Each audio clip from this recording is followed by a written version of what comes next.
On t'a montré la misère de l'Afrique. On ne t'a jamais montré ça. Kirwali, Lagos, Nairobi, Addis Abeba, l'Afrique qui existe déjà. En 2030, 40% des jeunes du monde entier seront africains. Pas dans 100 ans, dans 4 ans. Le PIB africain, 2,6 trillions aujourd'hui. 29 trillions en 2050. La plus grande explosion économique de l'histoire humaine. Elle commence maintenant. En 2050, l'Afrique aura la plus grande force de travail de la planète. 740 millions de nouveaux travailleurs. Plus que l'Europe et les États-Unis réunis. L'Afrique n'attend pas les solutions du monde. Elle les invente.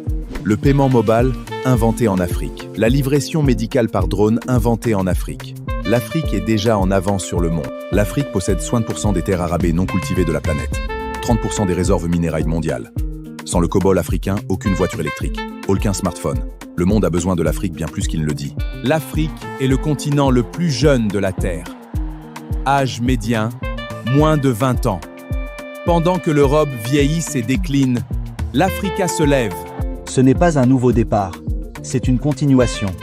Les mêmes humains qui ont béni Tombouctou et élevé les pyramides, codient aujourd'hui les algorithmes qui vont changer le monde.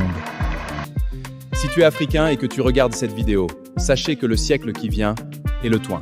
Pas par charati, par démographie, par ressources, par histoire, par droit. En 2100, 40% de l'humanité sera africaine. Le futur n'appartient pas à l'Afrique parce que quelqu'un lui a donné. Il lui appartient parce qu'elle l'a toujours mérité. L'Afrique ne se lève pas. Elle se souvient.